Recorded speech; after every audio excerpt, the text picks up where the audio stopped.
Good morning, class. Last we discussed about the paddy cultivation.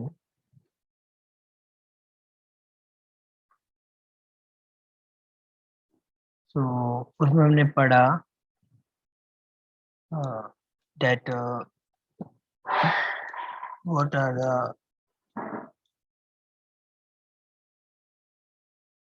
what's-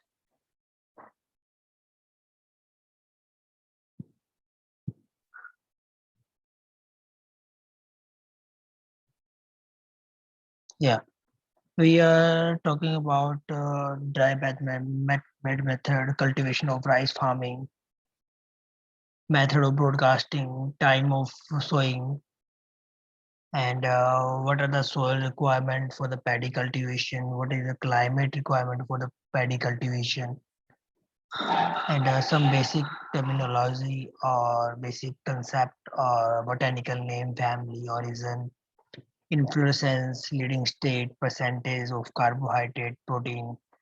So about all this we are already talked in last class. Today we are discussing about cultivation method of rice farming. So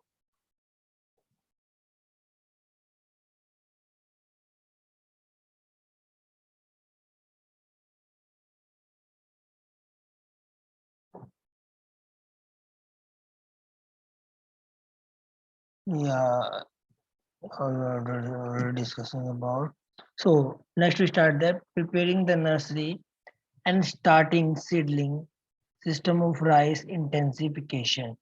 So how we prepare nursery for the paddy cultivation, how we prepare the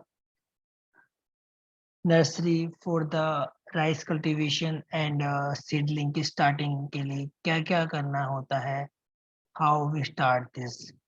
So इसके लिए start करते हैं. Rice seed should first be soaked in temperate water for 24 hours. So here temperate water means the water is room temperature that is 27 degrees Celsius. ठीक है, room temperature के जितना उसका उसका टेम्परेचर होना चाहिए वाटर का, उस वाटर के अंदर 24 आवर तक हम उसको स्टोर कर देंगे. Or you can say we was soaked that seed into the water. Any that are irregular or float should be discarded.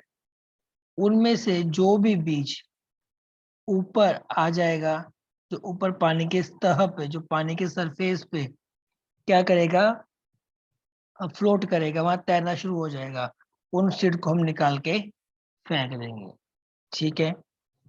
So next step, next put the seed in sack, burlap or other and place it in warm compost pile or in a hole in the ground. उसको warm compost pile में रखेंगे और जो whole रखेंगे ground के साथ. That has been warmed by fire. ठीक है. Cover the sack completely with either compost or soil. पूरे के पूरे सैक को हम कंपोस्ट और सोइल के साथ कवर करेंगे और उसको 24 आवर के लिए छोड़ देंगे for slow warming of the seed. Simple सी बात है, सीड की वार्मिंग करनी है. ठीक है. The seed bed should be prepared as closely as possible to the field. जो सीड बेड होना चाहिए वो जो हमारा मेन फील्ड है उसके क्लोज होना चाहिए. That will be planted. So as to minimize transport time between seedling removal from the seedbed and their transplanting in the field. हमें जो नर्सरी तैयार करनी है हमारे सोइंग के लिए, ट्रांसप्लांटिंग के लिए, वो क्या होनी चाहिए, वो near to the main field होनी चाहिए. Near to the main field होनी चाहिए जहाँ पे हमें ट्रांसप्लांट करना है. ठीक है. जिससे क्या होगा, जिससे मिनिमाइज हो सके टाइमिंग और transport between the main field and nursery. Clear है.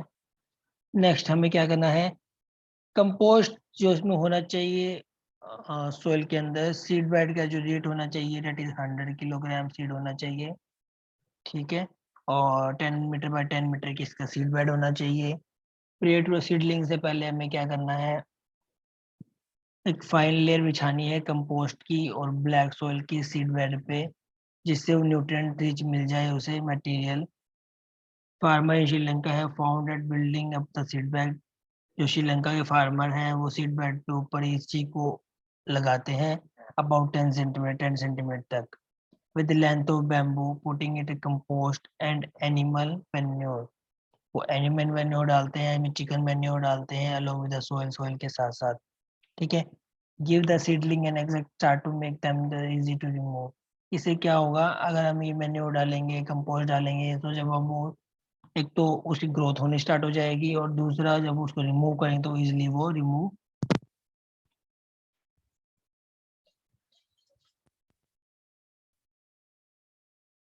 With in the seed bed better this way.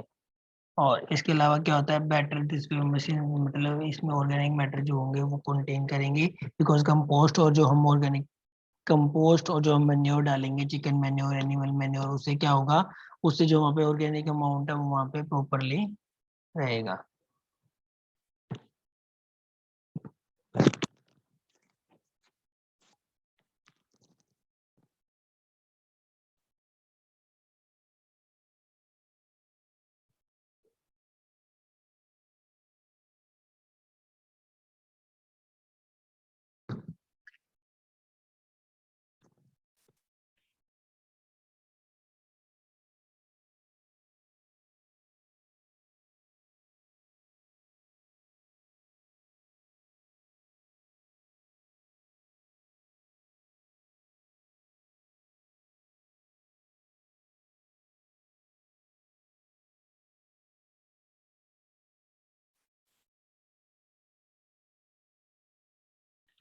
Next point क्या था हमारा, कि जो वाटर है वो सीड बेड पे एवरी डे एवरी आफ्टरनून देना है, हमें लेट आफ्टरनून उसमें पानी देना है, और as open as needed to maintain moderate level of soil moisture. हमें देखो वहां पे हमने क्या कर दिया, कंपोस्ट बिछा दिया, कंपोस्ट मैन्योर बिछा दिया, उस पर हमने सीड को सो कर दिया। उसके बाद लेट आफ्टरनून में हमें उस पर पानी देना है, उसको गीला रखना है, मॉइस्चर उसे प्रोवाइड करना है। ठीक है, और उसको सैचुरेट रखना है, उसको कंटिन्यूअसली वेट रखना है। ठीक है, if there has been rain during the day no watering may be needed. अगर उस टाइम पे अगर बारिश होती है, मतलब रेन होती है, तो उस टाइम पे आपको देने की जरूरत नहीं है। How much to add to the bed depend on the whether the soil has become dry. तो जिससे जो सोइल होगी वो क्या हो जाएगी, ड्राई हो जाएगी। Transplanting should be done. Transplanting को हम डन करेंगे when the seedling has two leaves. जब सीडलिंग की टू लीव्स आ जाए तब हम उसकी ट्रांसप्लांटिंग कर देंगे। And before they have more, this usually occur in 8 to 15 days। 8 to 15 days में हम उसकी क्या कर देंगे, ट्रांसप्लांटिंग कर देंगे। Next is seed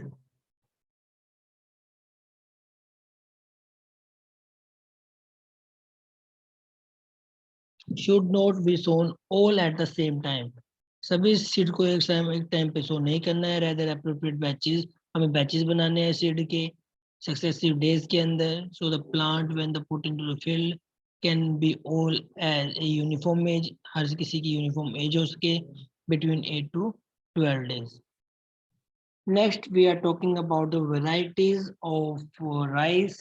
So, number one variety is TN1. TN1. So,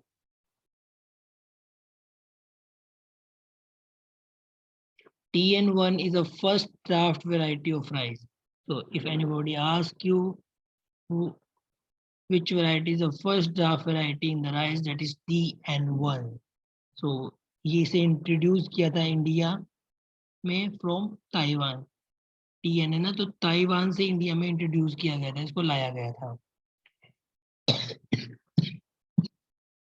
sorry. Next is IR8। IR8 जो है उसे डेवलप किया गया था Indian rice research institution, Philippines. Philippines जो कि चाइना में है, चाइना में इसको डेवलप किया गया था। और ये फर्स्ट हाई यील्डिंग वैरायटी थी, और ये बैक्टीरियल लीव स्पॉट के लिए रेजिस्टेंस थी वैरायटी। ठीक है। Next variety is Jaya. जो जया वेराइटी है, it is a first draft variety of rice in India. Rice के अंदर, इंडिया के अंदर जो फर्स्ट ड्राफ्ट वेराइटी है राइस की, वो इंडिया में जया है। It is high yielding variety. ये हाई यील्डिंग वेराइटी है। It gives more yield than TN1 and IR8। इन दोनों से कंपेयर में ज्यादा ये यील्ड देती है। ठीक है। It is known as Indian miracle rice. इसको हम इंडियन मिरेकल राइस बोलते हैं क्योंकि ये एक मिरेकल है, बहुत ज्यादा इसकी प्रोडक्शन होती है। ठीक है, इसलिए बोला गया है, एक अजूबा है ये, इसलिए बोला ये इंडियन मिरेकल राइस है। Okay. So it is resistance to the blast. Blast के लिए क्या है, रेजिस्टेंस है। Next, early variety of rice. Early variety are ready for harvesting in 100 to 105 days after planting. Example Bala, Pusa, early variety है ये rice की, जो हम अर्ली टाइम में लगा सकते हैं। अगर हमने हार्वेस्ट कर लिया है वीट को या फिर मस्टर्ड को, तो हम इनको लगा सकते हैं। सो ये जो वैरायटीज हैं वो 100 to 105 डेज में तैयार हो जाती हैं। इनके एग्जाम्पल है Bala, Pusa 2, Kaveri, Govind, Nagina 22। Next is mid and late season variety. So mid and late season variety ये 120 डेज की होती है। प्लांटिंग के बाद नियर बाय 4 मंथ का टाइम इसे लगता है। इसके एग्जाम्पल साकेत 4, रत्ना और IR8। Next variety use in direct sowing. So इनको हम डायरेक्ट सोइंग के अंदर हम यूज करते हैं। सो डायरेक्ट सोइंग में गोविंद, बाला, कावेरी, पूसा। गोविंद बालक है, कावेरी पूसा में रहती है। ये डायरेक्ट सोइंग है। गोविंद बालक है और कावेरी पूसा में रहती है। तो it is a trick to learn direct sowing variety, Govind Bala Kaveri Pusa. Next is puddling. So earlier we are talking about puddling the rotavator when we was talked about rotavator, है ना? So that time we are talking about puddling. So puddling is achieved by cultivating the soil under saturated condition using animal drone or tractor drone driven implement. हम soil को water के साथ अच्छे से mix कर देते हैं, उसको पडल्ड कर देते हैं जमीन को। ठीक है, जिससे जो वाटर का जो इनफिल्ट्रेशन है वो ज्यादा नीचे की तरफ ना हो। Next, mechanical breaking and dispersing of soil aggregate destroy the soil structure. ज्यादा मैकेनिकल ब्रेकिंग हो गई या डिस्पर्सिंग सोइल स्ट्रक्चर एग्रीगेट का हो गया, तो वहां से जो उसकी डिस्पर्सिंग है, उसका जो मैकेनिकल स्ट्रक्चर है, वो सोइल स्ट्रक्चर को डिस्ट्रॉय कर देता है और पडल जोन वहां पे बना देता है।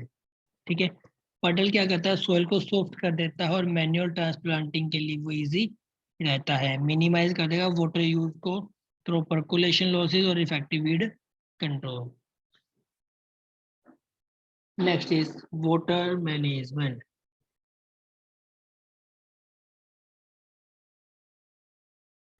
So water management, how to do water management in the paddy cultivation.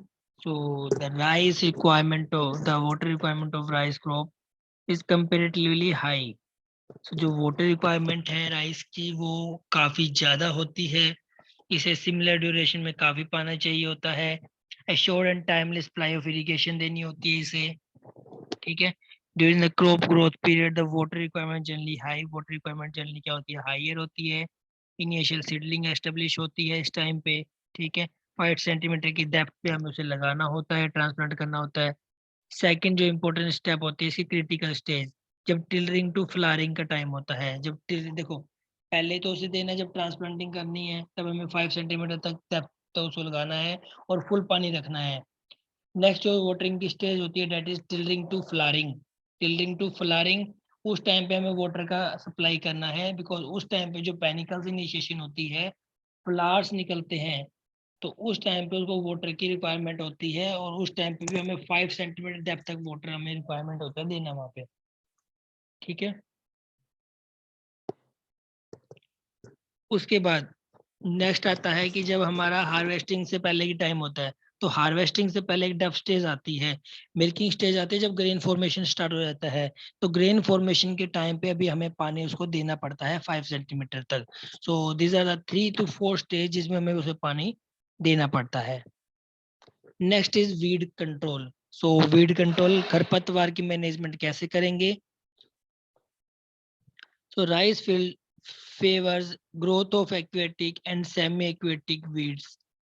इसमें सेमी एक्वेटिक और एक्वेटिक वीड दोनों आते हैं। A few common aquatic weed in the rice is water hyacinth, pistia, morning glory and algae. So these are the aquatic weeds जो कि rice की cultivation में आती है। टेरेस्ट्रियल इंक्लूडिंग, टेरेस्ट्रियल जो होती है वो बार्नयार्ड ग्रास, अमोनिया, बेसिफ्लोरा जिसे हम जलमुखी बोलते हैं, ये भी उसकी रीचिस पे काफी सारी आती हैं। ठीक है, वीड कंट्रोल प्रैक्टिसेस कैसे करेंगे? हम फ्लडिंग करके रखेंगे to prevent aquatic weeds. Alternate and drainage essential, alternate day पे या ड्रेनेज को पूरा पानी रखना है। रो कल्टीवेशन करनी है उसकी in line, so field rotatory we are the proven the very effective weed control for floating.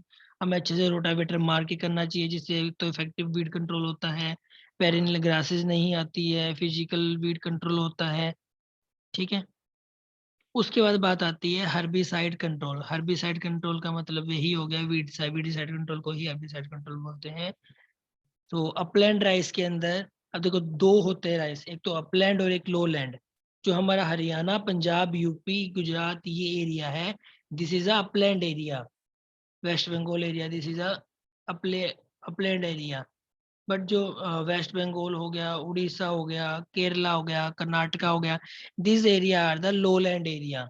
ठीक है, सो लोलैंड एरिया में जो वाटर की अवेलेबिलिटी होगी वो ऊपर होगी, जो वाटर का लेवल होगा ऊपर होगा, है ना। तो जो अपलैंड एरिया है वहां पे जो वाटर का लेवल है वो क्या होगा? नीचे होगा। ठीक है, so a variety of grasses for primary weed flora upland. So हम इसको for the control of nitrogen, nitrogen control के लिए हम क्या करेंगे?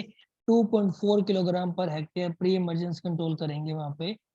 ठीक है, इमीडिएटली ड्रिलिंग, आफ्टर ड्रिलिंग कर दिया उसके बाद ही हम उसको डाल देंगे। ब्यूटाक्लोर को हम अपलैंड के अंदर यूज कर सकते हैं। Next is प्रोपेनिल। प्रोपेनिल 3 से 4 किलो, मेलिनेट 2 से 4 kilo, SWCP 4 to 6 kilogram, fluorodifen 2 to 4 kilogram per hectare और effective selective post emergence herbicide. So propanil की फैमिली के जितने भी है ना, मेलिनेट, प्रोपेनिल, फ्लोरोडिफेन, ये सारे के सारे क्या है? पोस्ट घास आने के बाद अप्लाई करते हैं। उसके बाद कुछ मैं आपको और बता देता हूँ। जैसे अगर प्री इमरजेंस करना है तो प्री इमरजेंस में हम पेंडिमिथिलिन यूज कर सकते हैं, पेंडिमिथिलिन यूज कर सकते हैं, या फिर उसके अलावा हम यूज कर सकते हैं प्रैक्टिला क्लोर यूज कर सकते हैं। प्रैक्टिला क्लोर, ये 2 कंपोजिशन में आती है प्रैक्टिला क्लोर, इन द कंपोजिशन ऑफ 37% और इन द कंपोजिशन ऑफ 50%। ठीक है, सम ये मिक्स में भी आती हैं, कहीं कहीं प्लेस पे पेंडी और पेटिला मिक्स भी आती हैं। तो हम उनको भी यूज कर सकते हैं इन द प्री इमरजेंस। घास आने से पहले, वीड आने से पहले हम इसको यूज करेंगे, तो जिससे इमरजेंसी ही नहीं होगा वीड्स का। क्लियर है? Next is harvesting and storage. So हम हार्वेस्टिंग कैसे करते हैं? जब जो पेनिकल है, सिंपल सी बात है, जब पेनिकल गोल्डन ब्राउन कलर के हो जाएंगे और उसके अंदर 20% मॉइस्चर रहेगा। ठीक है, और जो ग्रेन है वो 60 to 70% मॉइस्चर पे रीच हो जाएगा। ठीक है, तो जैसे सिंपल मान लो जिस दिन टिलरिंग आई ना, उससे एग्जैक्ट 1 मंथ के बाद या 1.25 मंथ के बाद हम क्या करेंगे? इसकी हार्वेस्टिंग कर देंगे। ठीक है, अर्ली वैरायटी जो यील्ड होती है वो 40 to 50 क्विंटल, अर्ली वैरायटी की जो यील्ड होती है वो 60 to 70 क्विंटल। देखो अर्ली और लेट वैरायटी, जो अर्ली वैरायटी है ये लेट, ये है मिड वैरायटी, मिड टाइम में। ठीक है, seed of husk ratio, seed और हस्क रेशो क्या था? 1:2। एक अगर परसेंट सीड है ना, तो 2% उसका हस्क होगा। तो सीड और हस्क रेशियो से निकलता है हुलिंग परसेंट है। तो हुलिंग परसेंट होता है 65%। और ये काफी इंपॉर्टेंट है, काफी बार एग्जाम में आ चुका है, हुलिंग परसेंटेज और हस्क रेशियो। ठीक है। Next, for the safe storage grain should be clean and dried well in the sun for the few days. Safe storage के लिए हमें उसे सन के अंदर ड्राई करना है, मॉइस्चर कंटेंट को 10% तक लेके आना है। 10 से भी कम हो तो बढ़िया है, जितना कम मॉइस्चर लाइक 6 to 8% हमें क्या रखना है उसके अंदर, स्टोरेज रखना है। नेक्स्ट इज मेजर इंसेक्ट क्या क्या है। सो मेजर इंसेक्ट की बात करें, सो ब्राउन प्लांट होपर, नीला पर्वता लुगेन, जो ये है मेजर इंसेक्ट है इसके अंदर। प्लांट होपर जो हमारा राइस है। Number 1 is brown plant hopper, so इसके अंदर जो है वो नीला पर्वता ल्यूगेंस। येलो राइस टैम्बोरर, इसका है स्काइफोफेगा incertulus. Next is rice ear head bug. So that is Leptocorsia oratorius. Next is rice hispa. So Dicladispa armigera. Next is rice grasshopper. That is Hieroglyphus banyan. Next is fungal disease. So if you talk about a fungal disease, so number 1 is blast, that is Pyricloria oryzae. But if we are grown the variety of Jaya, so blast disease is not come under this condition. ठीक है। और this is the fungal disease. So that because of this हम क्या करते हैं during the sowing, जैसे हमने घास की दवाई डालते हैं, घास का हमने मेडिसिन डाली, वहाँ मेडिसिन डाल दिया, केमिकल डाल दिया, उसके जस्ट बाद हम क्या करते थे, फंगल दवाई वहाँ पे डाल देते हैं जिससे वहाँ पे फंगस ना आए। Next is brown spot, Helminthosporium oryzae. ये जो डिजीज है मेजर फैक्टर है, जब बंगाल का फेमाइन हुआ था, जब वहाँ के लोग भूखे मर गए थे, वहाँ पे अनाज नहीं हुआ था, तो 1942 में यील्ड का लॉस हो गया था 90% तक। यील्ड वहाँ पे लॉस हो गया था, जिससे वहाँ के जो लोग हैं वो 2 मिलियन के ऊपर वहाँ पे मर गए थे। और जो बंगाल का स्टेबल फूड है वो क्या है, राइस ही है, तो राइस ही वहाँ पे खत्म हो गया था, तो वहाँ के लोग तो मरने ही थे, वहाँ भूख से मर गए थे। नेक्स्ट जो फंगस डिजीज है that is narrow brown leaf spot, sheath rot. इनके जो ये आपको पॉजिटिव एजेंट है ये आपको याद करने हैं, और इनको याद करने के लिए डेली बेसिस पे आपको इनको याद करना पड़ेगा, तभी आपको ये याद होंगे। Next is sheath blight, false smut, udbatta disease, stackburn disease, bunt, stem rot, foot rot. देखो फुट रोट क्या है कि उसकी जो जड़ होती है वो गल जाती है। ठीक है, मतलब उसकी जो जड़ है पैर से वो गल जाता है, that is foot rot. Stem rot उसकी जो स्टेम होती है वो गल जाती है। ठीक है। ब्लैक स्मट उसके जो उस पर black black black black colour की फंगस आ जाती है। ठीक है। Udbatta disease, false smut, sheath blight में भी क्या होता है, शीथ ब्लाइट में जो प्लांट है उसके स्टेम के जो जड़ से थोड़ा सा ऊपर का एरिया जो हमें दिखता है, ठीक है, पानी के लेवल पे, वहां पे व्हाइट कलर के धब्बे पड़ जाते हैं, दाग पड़ जाते हैं। ठीक है। जिससे जो स्टेम अंदर की सारी गलनी स्टार्ट हो जाती है, और प्लांट अपना फूड नहीं प्रिपेयर कर पाता, और प्लांट वहीं पे डाई हो जाता है। Next is bacterial disease. so there is a two bacterial disease. Number is bacterial leaf blight. so bacterial जो लीफ ब्लाइट है वो क्या होता है, जो पत्तियां हैं, जो लीफ की पत्तियां हैं वो क्या होती है, भूरी भूरी ब्राउनिश, लाइट ब्राउनिश कलर की होनी स्टार्ट हो जाती है। Next is leaf streak, leaf पे स्ट्रिक आ जाती है, तो वो भी जैंथोमोनास और ओराइजिकोला की वजह से होता है। Next is viral disease. तो इसमें जो वायरल डिजीज आती है that is rice tungro disease and rice grassy stunt disease. जो राइस है, जो पेनिकल है, वो ग्रास की जैसे हो जाते हैं, एक जगह पे काफी सारे उसके निकल जाती है घास, वो घास की तरह अपीयरेंस देती है। ठीक है क्लास। सो हमारा यहाँ पे राइस खत्म होता है। नेक्स्ट हम स्टार्ट करेंगे नेक्स्ट क्रॉप। तो इसको मैंने जैसे आपको बताया था कि एक टेबलर फॉर्म तैयार कर लेना। ठीक है, टेबलर फॉर्म तैयार करके उसको डेली ही आपको रिवाइज करना है। और it is a very important, again I am saying this is a very important topic. तो डो सो इसको अच्छे से ध्यान रखना, ठीक है? सो ठीक है, take care, till then bye, मिलते हैं नेक्स्ट क्लास में।